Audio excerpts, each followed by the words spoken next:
हरिपुर गांव में आदित्य नाम का एक बहुत ही गरीब किसान रहा करता था। कहने को उसके पास कोई अपने नाम की जमीन भी नहीं थी। एक दिन सुबह वो खेत की तरफ जा ही रहा था कि उसकी पत्नी उससे बोली, ए जी, ये गरीबी का बोझ कब हल्का होगा?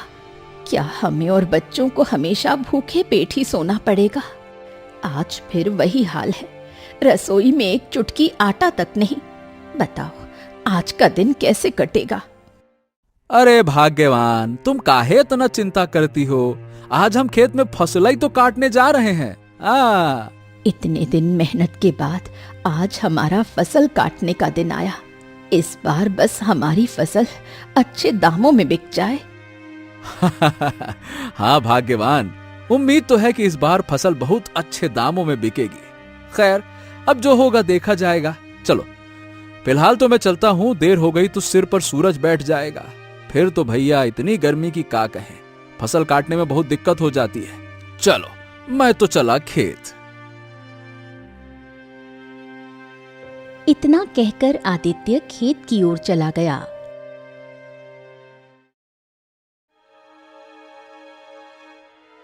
आदित्य अपने खेत की फसल काट ही रहा था कि तभी गांव का साहूकार अपने साथी बिल्ला को लेकर वहां आ गया।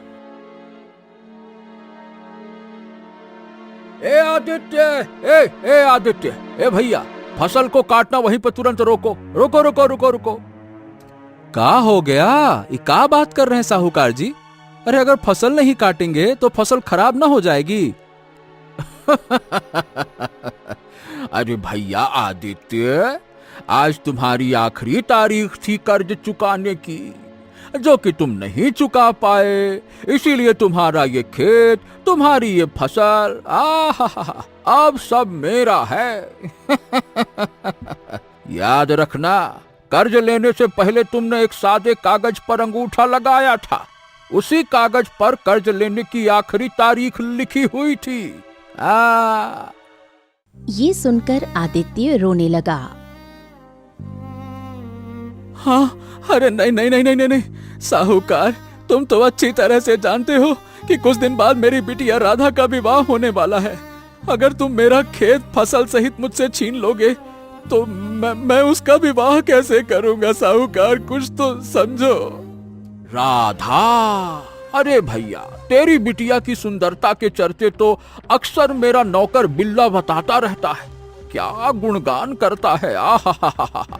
एक काम क्यों नहीं करता रे आदित्य?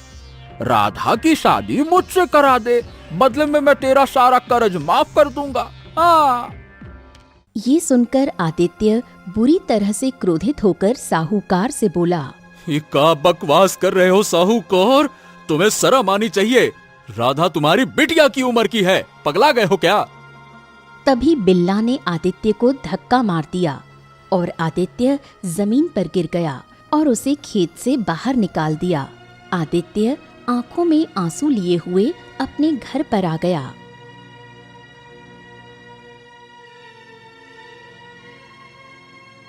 क्या हुआ? आपकी आंखों से आंसू क्यों बह रहे हैं? आप तो फसल काट कर लाने वाले थे। आदित्य रोते हुए सारी घटना बताने लगा। बिंदिया अपना सिर पकड़ते हुए बोली,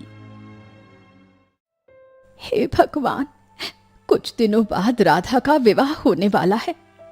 सब कुछ कैसे हो पाएगा? अगर राधा की शादी टूट गई तो हम कहीं किसी को मुंह दिखाने के काबिल नहीं रहेंगे। आदित्य फूट फूट कर रोने लगा। तभी बिंदिया की आंखों में क्रोध झलकने लगा। जब उस कमीने साहूकार ने हमारी राधा बिटिया से शादी करने की बात कही तो आपको तो उसका मुंह तोड़ देना चाहिए था। तभी वहां राधा आ गई और आंखों में आंसू लिए हुए अपने पिता से बोली, पिताजी, आप चिंता मत कीजिए, ईश्वर पर भरोसा रखिए, सब सही हो जाएगा। अपने आप को और दुख मत दीजिए। अगर हमारी खराब परिस्थितियां आई हैं तो विश्वास कीजिए, हमारी इसी में भलाई होगी। राधा एक बहुत ही धर्म कर्म में आस्था रखने वाली लड़की थी। कुछ दिन ऐसे ही बीत गए एक दिन बिंदिया ने आदित्य से कहा, हे ऊपर वाले, आखिर कब तक हमें ये दिन देखना होगा? आखिर कब तक आप ऐसे बैठे रहेंगे? कुछ करते क्यों नहीं? हाँ भाग्यवान मन तो बहुत करता है कि बहुत कुछ कर डालें, लेकिन कोई हमको काम ही नहीं देता तो क्या करें। और तो और खेती के अलावा हमसे कुछ आता भी नहीं है, तो क्या ही कर सकता हूं मैं, बताओ। अब जो हो गया सो हो गया। सबसे पहले तो अब पेट पालने की सूरत निकालनी चाहिए। तुम एक काम क्यों नहीं करते? जंगल में जाकर लकड़ियां काट लाओ और घर पर ले आओ। कुछ लकड़ियां बाजार में बेच देना और कुछ लकड़ियां घर के काम आ जाएंगी। कम से कम हमारे परिवार को पेट भर के भोजन तो नसीब हो सकता है। बिंदिया का सुझाव आदित्य को पसंद आया। आदित्य कुल्हाड़ी लेकर जंगल की ओर रवाना हो गया और पेड़ काटने लगा। तभी एक तोता बड़ी ही फुर्ती से उड़ता हुआ वहां से गुजरा और एक नुकीली शाखा से टकराकर आदित्य के पैरों के पास गिर पड़ा। तोते के पैर से खून निकलने लगा। अरे राम राम राम राम, हे भगवान, इस बेचारे तोते का पंख तो बहुत बुरी तरह से जख्मी हो गया, और तो और इसके पैर से खून भी बह रहा है। ओह। इतना कहकर आदित्य ने उस तोते को बड़े प्रेम से उठाया और जंगल की कच्ची मिट्टी तोते के जख्म पर लगाते हुए कहा, मेरे तोते, इस मिट्टी में बहुत ताकत होती है। हाँ। तुम तो बहुत बड़े दयावान हो, और तुम्हारा आखिरी वाक्य मुझे बहुत पसंद आया कि जंगल की मिट्टी में बहुत ताकत होती है। हाँ। तोते के मुंह से मनुष्य की भाषा सुनकर आदित्य आश्चर्यचकित रह गया। अरे बाप रे, तोते तो हमने बहुत देखे, लेकिन तुम तो बड़े ही विचित्र हो भाई। मनुष्य की भाषा में बात करते हो। ऐसा लग रहा था कि जैसे हम किसी आदमी से बात कर रहे हैं। तुम तोते हो या फिर कोई और ही हो? कौन हो भैया? तोता दर्द से कराहते हुए बोला, मैं तोता ही हूँ। बस इतना जान लो कि मैं कोई नुकसान नहीं पहुँचाऊंगा। हाँ, आराम से आराम से। तुम्हारी कराहट ही बता रही है कि तुम्हारे शरीर में कहीं और भी तकलीफ है। क्या हो गया है, बताओ। हाँ, मैं काफी दिनों से बीमार भी चल रहा हूँ ना, इसी वजह से अक्सर उड़ते हुए मेरे पंख काम करना बंद कर देते हैं और मैं कहीं न कहीं टकरा कर गिर जाता हूँ। बहुत परेशान हूँ मैं। आदित्य को उस तोते पर काफी तरस आया। हो। अच्छा ठीक है, तुम एक काम करो, मेरे साथ हमारे घर पे चलो। तुम चलो। हाँ, क्यों नहीं। वैसे भी मैं जंगल में अकेले रह रहकर तंग आ गया हूँ। चलो।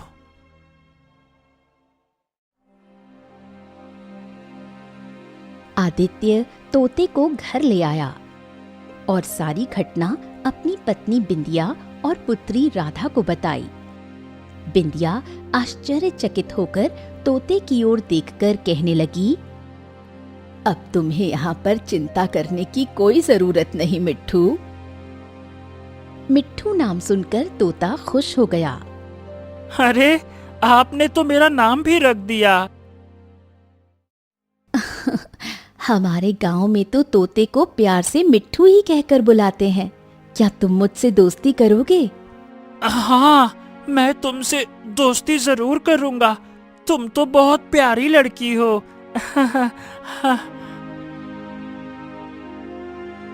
उस दिन से मिट्ठू आदित्य के घर पर ही रहने लगा।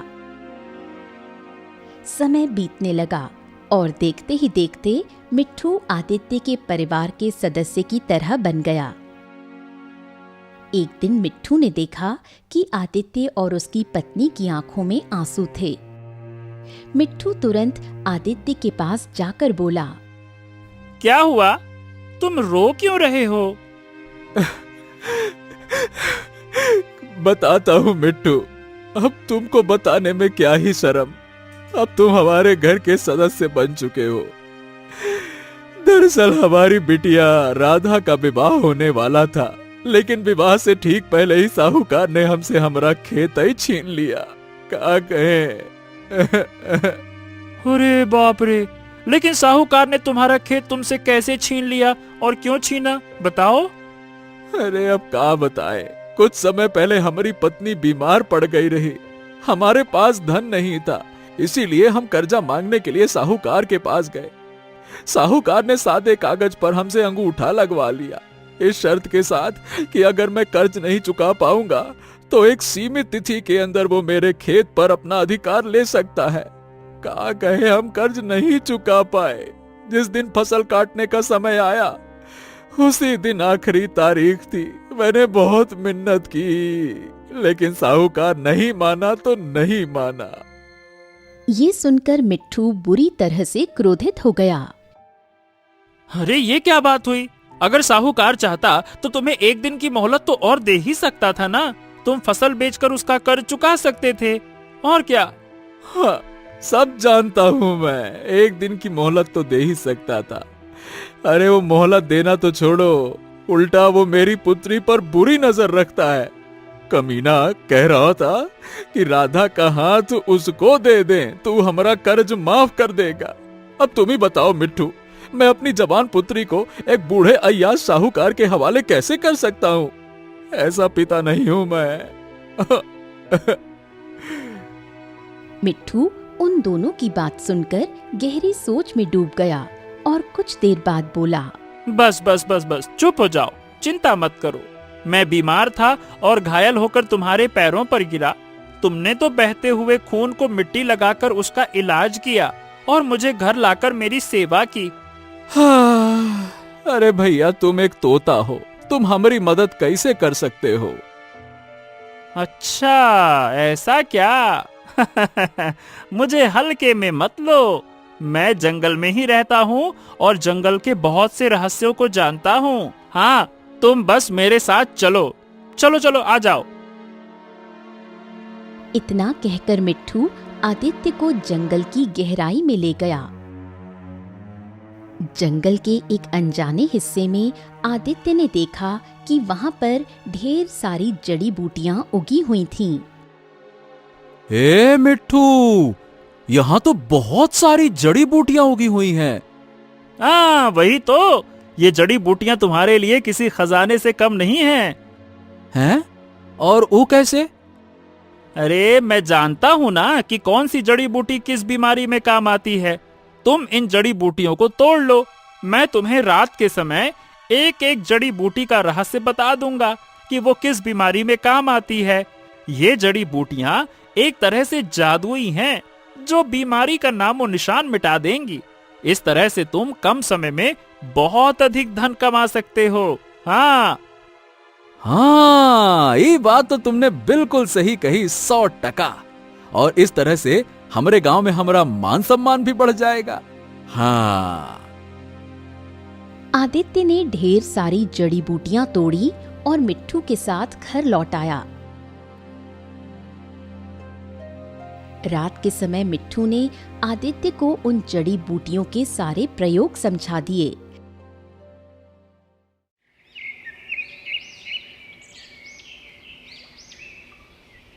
अगली सुबह आदित्य ने गांव में एक दुकान किराए पे लेकर सारी जड़ी बूटियां रख दी और बैठ गया।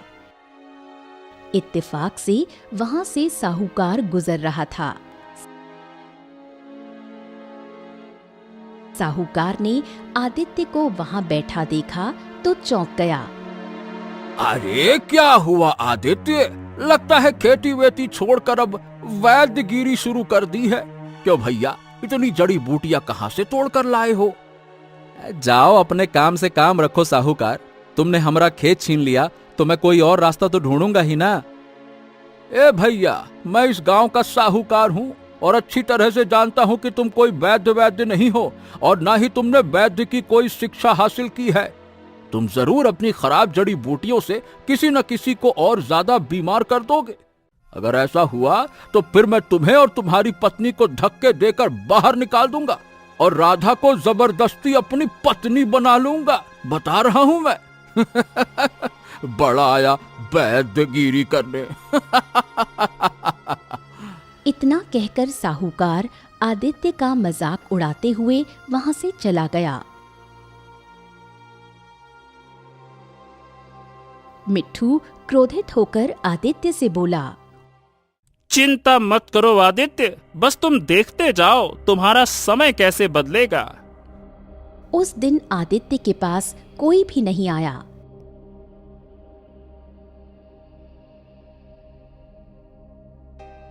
अगली सुबह आदित्य मिट्ठू से बोला, हाँ, कल तो पूरा दिन बैठे ही रहा। अगर ऐसा ही चलता रहा फिर तो मैं दुकान का किराया भी नहीं दे पाऊंगा। हाँ हाँ, बस थोड़ा धैर्य तो रखो और देखो धैर्य रखने वालों के साथ किस्मत कैसे साथ देती है। अगली सुबह एक बूढ़ा व्यक्ति आदित्य के पास आया।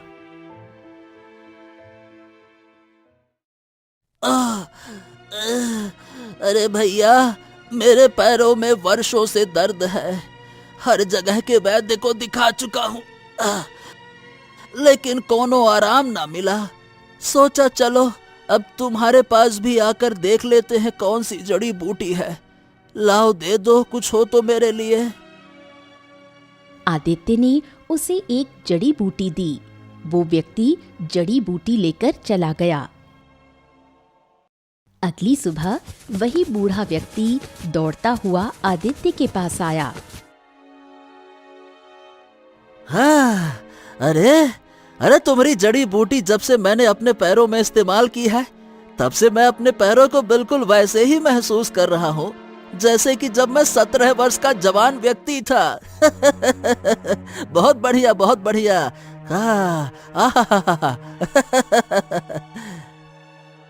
ये सुनकर आदित्य बहुत खुश हो गया। कुछ ही दिनों में आदित्य के पास लोगों की भीड़ लगने लगी।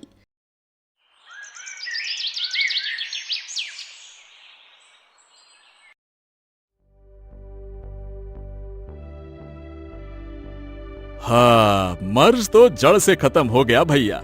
जो बड़े से बड़े कुशल वैद्य तक खत्म नहीं कर पा रहे थे, वो तो आपने कर दिया।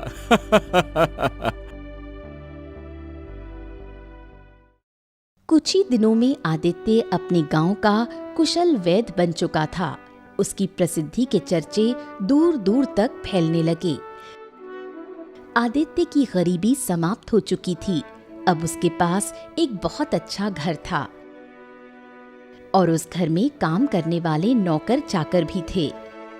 एक दिन आदित्य अपनी दुकान पर बैठा था कि तभी रामलाल नाम का एक व्यक्ति उसके पास आया और हाथ जोड़ते हुए बोला, मैं हाथ जोड़कर क्षमा मांगता हूँ आदित्य। मैं तुम्हारी बिटिया को अपने घर की बहू बनाने से इनकार कर चुका था तुम्हारी गरीबी देखकर, लेकिन अब मैं चाहता हूँ कि तुम्हारी बिटिया मेरे घर की बहू बने। अगर ऐसा है तो मैं भी आपसे हाथ जोड़कर क्षमा मांगता हूँ रामलाल जी। आपने गरीबी के समय हमारा साथ छोड़ दिया था। अब आप हमारा धन देखकर हमसे हमारी बिटिया मांगने आए हैं। अब हम आपके बेटे का साथ नहीं दे सकते। हमने रिश्ता दूसरे गांव के चौधरी रतन सिंह के पुत्र के साथ कर दिया है। क्षमा कीजिए। अब रामलाल मुंह लटकाकर वहां से चला गया। मिट्ठू मुस्कुराते हुए आदित्य से बोला, तुमसे कहा था ना मैंने कि तुम्हारी किस्मत बदलने वाली है। हाँ, कहा था तुमने, और सब कुछ तुम्हारी वजह से ही हुआ है मिट्ठू। अब मुझे अपनी पुत्री राधा की बात याद आ रही है, जब उसने कहा था कि जो होता है भले के लिए होता है। अगर साहूकार मेरी जमीन पर कब्जा ना करता तो मैं जंगल में लकड़ियां काटने ही ना जाता, और ना तुमसे मिलता, और ना मेरी किस्मत बदलती, और ना मैं इतना धनवान बनता। ये सुनकर मिट्ठू हंसने लगा। इधर दूसरी ओर साहूकार गुस्से में अपनी हवेली में टहल रहा था। तभी उसकी पत्नी वहां आ पहुंची। टहलने से कुछ नहीं होगा। तुम्हारा आत्मसम्मान खत्म हो चुका है। अब गांव में आदित्य का ही मान सम्मान है। सच्चाई ये है कि वैद्य के रूप में आदित्य इस गांव का दूसरा जमींदार बन चुका है। तुम तो बस नाम के जमींदार रह गए हो। अरे बकवास बंद कर और कमरे में चली जा, मुझे सोचने दे कुछ। जा। साहूकार की पत्नी मुंह बनाती हुई वहां से चली गई। तभी वहां बिल्ला आ गया। साहूकार बिल्ला से बोला, सब कुछ ऐसे अचानक नहीं होता बिल्ला। जहां तक मैं आदित्य को जानता हूं, वो जड़ी बूटियों के बारे में तो कुछ नहीं जानता, और जिस तरह की जड़ी बूटियां उसकी दुकान पर रखी होती हैं, वो जंगल की गहराई में पाई जाती हैं। अब समझ में ये नहीं आता कि आखिर आदित्य को उन जड़ी बूटियों के इस्तेमाल के बारे में जानकारी कैसे मिल गई। और इसी प्रतिभा की वजह से आज उसका मान सम्मान पूरे राज्य में बहुत बढ़ चुका है। मैंने तो यहाँ तक सुना है साहूकार जी कि उसकी प्रसिद्धि राजमहल तक गूंज रही है। अगर ऐसे ही रहा तो वो दिन दूर नहीं जब महाराज स्वयं आकर आदित्य को सम्मानित करेंगे। हाँ, मुझे तो कभी कभी उस तोते पर शक होता है। मैंने पहले कभी आदित्य के पास वो तोता नहीं देखा था, लेकिन अब देखता हूं कि वो तोता आदित्य के साथ एकदम चुंबक की तरह चिपका रहता है, हर समय मौजूद रहता है। ए बिल्ला, एक काम तो कर, जा और आदित्य और उसके तोते पर नजर रख। मुझे पूरा विश्वास है कि इन सब की जड़ वही तोता है। उस दिन से बिल्ला आदित्य के तोते पर नजर रखने लगा। एक दिन बिल्ला ने देखा कि तोता आदित्य को जड़ी बूटियों के बारे में कुछ बता रहा था। ये देखकर बिल्ला पूरी तरह से चौंक गया और अपने आप से बोला, हाँ, साहूकार के दिमाग का वाकई में जवाब नहीं। उसने बिल्कुल सही अंदाजा लगाया था। ये तोता कम, कोई रहस्य ज्यादा मालूम पड़ता है।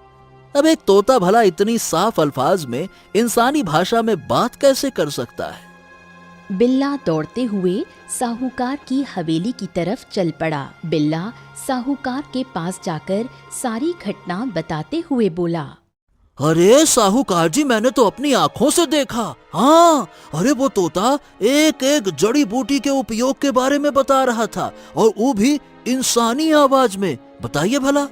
ये सुनकर साहूकार बुरी तरह से चौंक गया।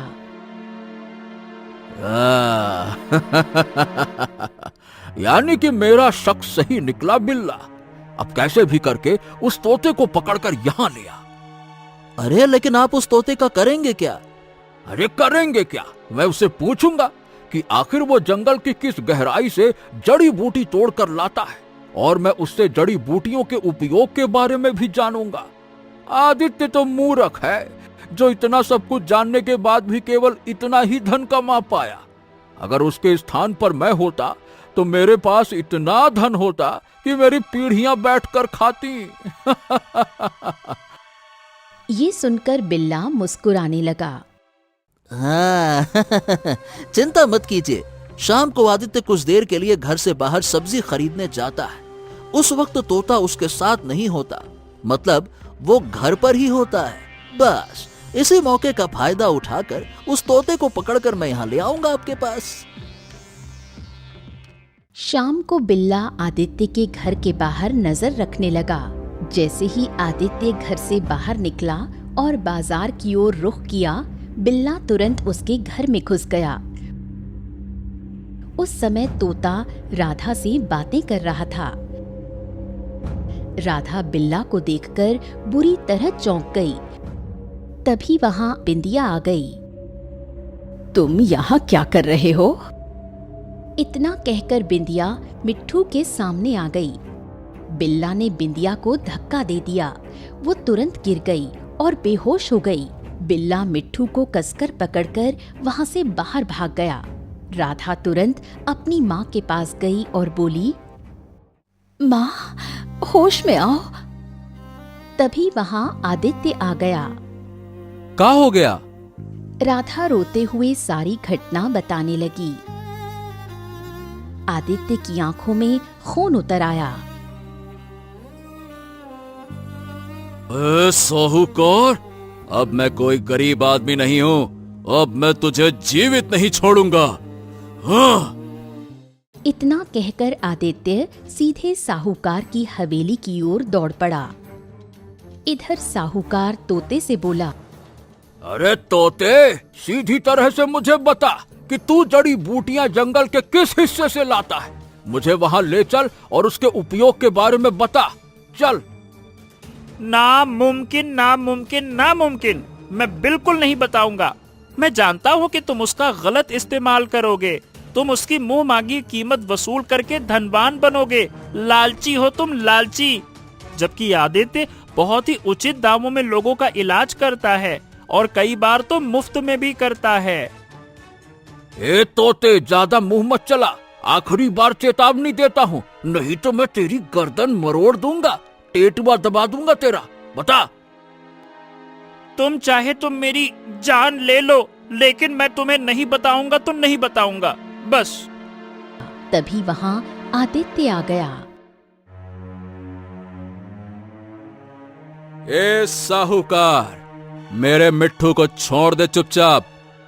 अरे भैया, देखो देखो देखो, वैद्य जी आ गए।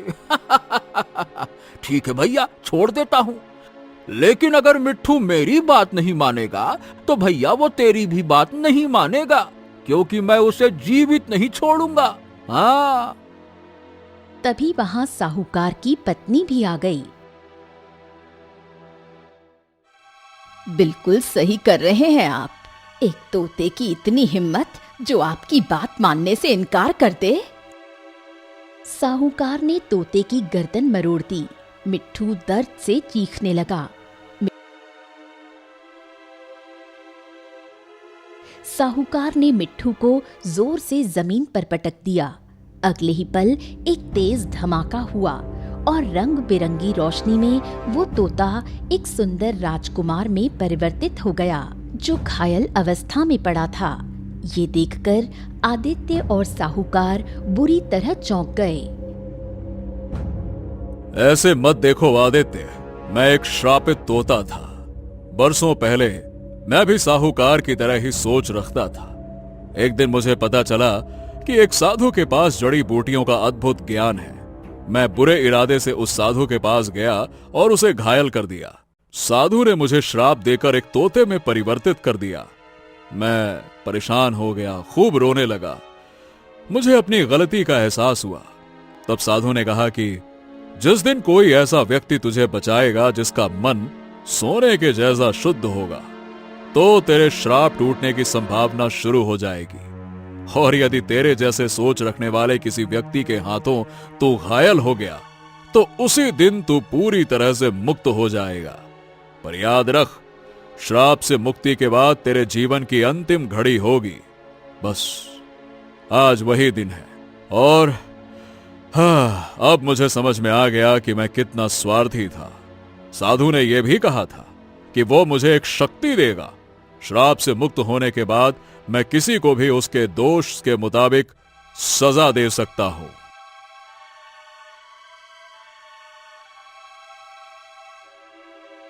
इतना कहकर वो गुस्से में साहूकार और उसकी पत्नी की ओर देखने लगा।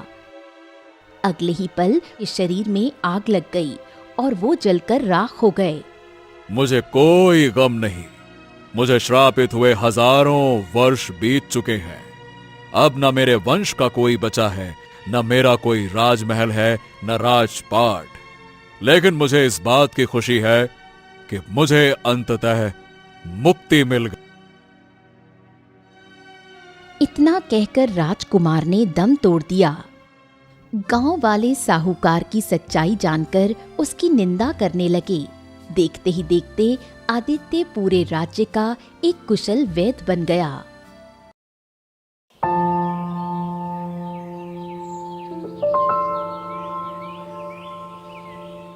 साहूकार अपनी आलीशान हवेली में बैठा हुआ गहरी सोच में डूबा हुआ था कि तभी उसका नौकर और सलाहकार माधव सिंह वहां पहुंच गए। अरे क्या हो गया साहूकार जी, ये इतनी गहरी सोच में काहे डूबे हैं?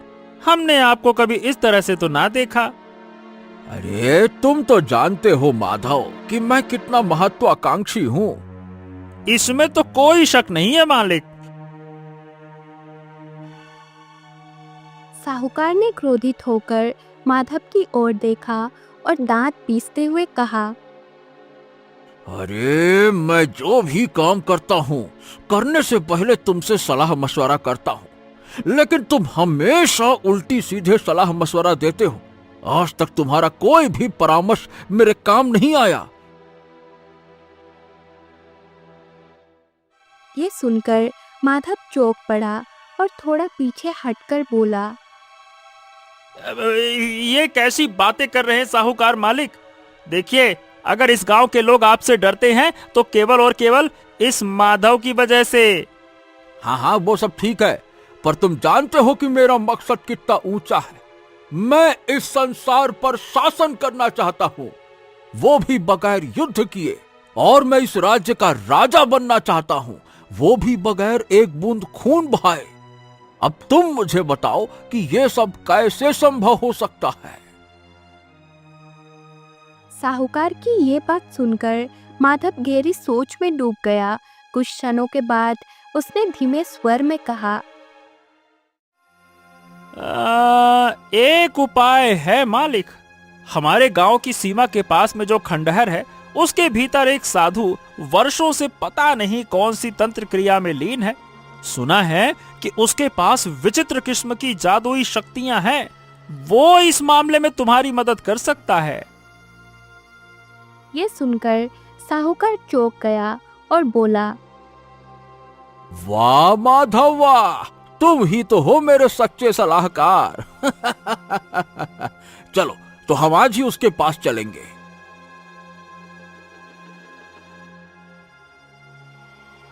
कुछ ही देर बाद साहूकार और माधव खंडर के भीतर पहुंच गए। शाम का घना अंधेरा फैल चुका था। तांत्रिक खंडर के एक कोने में बैठा हुआ था। साहूकार और माधव की आहट सुनकर वो चौंक गया और तीखी आवाज में बोला, कौन हो तुम दोनों? मैंने सुना है कि तुम्हारे पास बहुत सी जादुई शक्तियां हैं। हाँ हैं, लेकिन उससे तुम्हें क्या काम है? ये हमारे गांव के साहूकार हैं। ये सारे संसार पर शासन करना चाहते हैं, लेकिन बिना युद्ध किए। ये इस राज्य के राजा बनना चाहते हैं, पर खून खराबे के बिना। तुम कोई ऐसी चमत्कारी शक्ति इन्हें दे दो जिससे कि इनका सपना पूरा हो सके। तांत्रिक दूर तक गूंजती हंसी हंसने लगा और फिर गंभीर होकर बोला,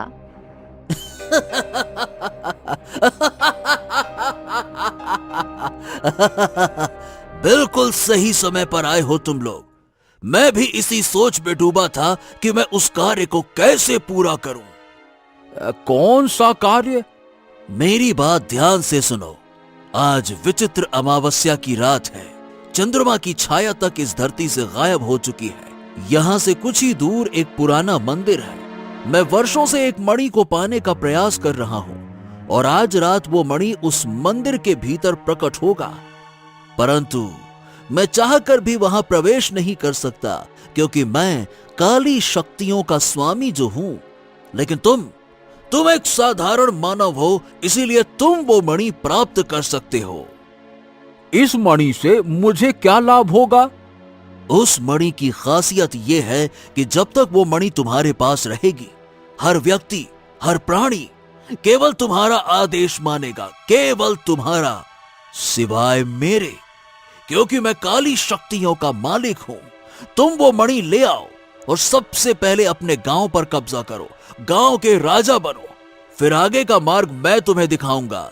कुछ मैं तुम्हारे काम आऊंगा और कुछ तुम मेरे काम आओगे। साहूकार ये सुनकर अत्यंत प्रसन्न हो गया और हाथ मलते हुए बोला, अगर ऐसी बात है तो मैं आज रात ही माधव के साथ उस पुराने मंदिर में प्रवेश करूंगा। रात के अंधेरे में साहूकार माधव के साथ उस पुराने मंदिर की ओर निकल पड़ा, जहां तांत्रिक ने मणि छिपी होने की बात कही थी। मंदिर के चारों ओर भयानक सन्नाटा छाया हुआ था। अंदर एक तेज रोशनी फैली हुई थी, मानो मणि स्वयं अपनी उपस्थिति का संकेत दे रही हो। लगता है ये रोशनी उसी मणि की है मालिक। हाँ, बिल्कुल सही कहा। चलो चलो अंदर चलो। दोनों मंदिर के भीतर दाखिल हो गए। वहाँ बीचों बीच वो मणि रखी हुई थी।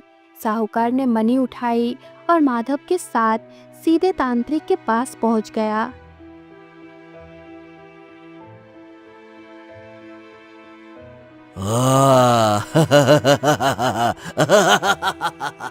तू जानता नहीं कि तूने अपने हाथ में क्या उठाया हुआ है।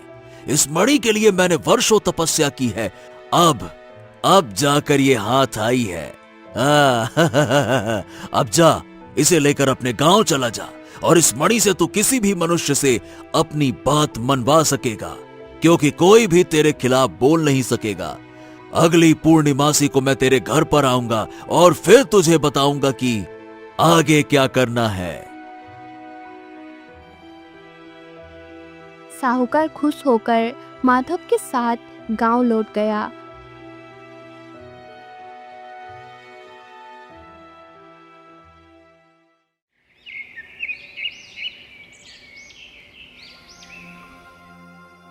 ए माधव, सुन तो, सुखिया चाचा के पास बहुत जमीन है।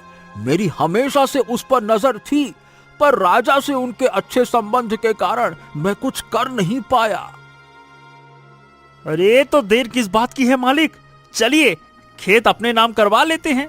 चलिए। दोनों सुखिया के खेत पर पहुंच गए। ओ साहूकार, आप आज अचानक से मेरे खेत पर? अब मुझे तुम्हारे खेत बहुत पसंद है। मैं चाहता हूं कि तुम इन्हें मेरे नाम कर दो। साहूकार ने जेब से मणि निकाली।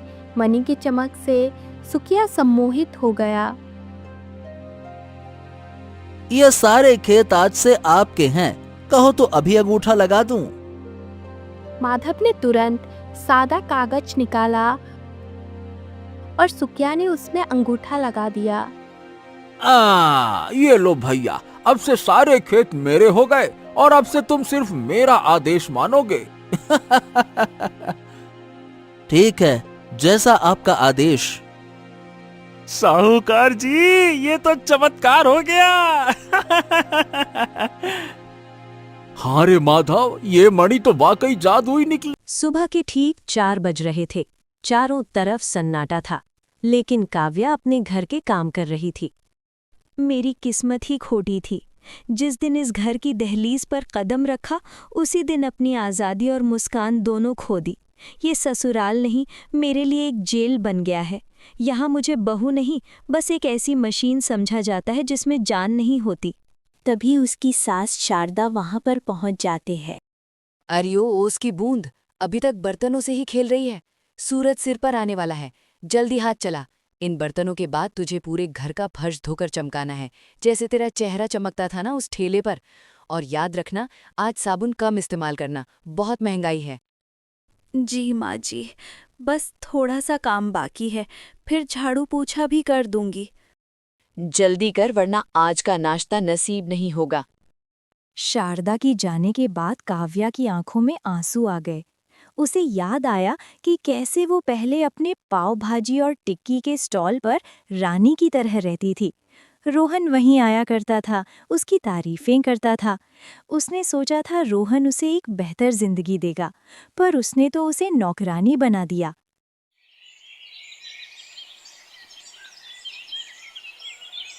कुछ दिनों बाद रोहन अपना कीमती सूट पहनकर तैयार खड़ा था। माँ, मैं 1 हफ्ते के लिए दिल्ली जा रहा हूँ। एक बहुत बड़ी बिजनेस डील है। अगर ये फाइनल हो गई तो हमारे वारे न्यारे हो जाएंगे। बेटा, अपनी इस फटीचर बीवी को मत ले जाना साथ। ये साथ जाएगी तो लोग क्या कहेंगे कि रोहन की पसंद इतनी घटिया है। अरे माँ, इसे ले जाने का तो सवाल ही पैदा नहीं होता। इसकी शक्ल देखी है, आज भी वही ठेले वाली गवार दिखती है। मैं इसे किसी अच्छे होटल में ले गया तो मुझे वेटर भी सलाम नहीं करेंगे। ये घर में ही ठीक है, कम से कम घर की सफाई तो मुफ्त में हो रही है। काव्या ये बात सुनकर अपने कमरे में आकर रोने लगती है। इतनी नफरत! अगर मैं इतनी ही बुरी थी तो मुझसे शादी के वादे क्यों किए? मेरा ठेला क्यों बंद करवाया? मैं अकेली ही भली थी, खुद कमाती थी और खुद खाती थी।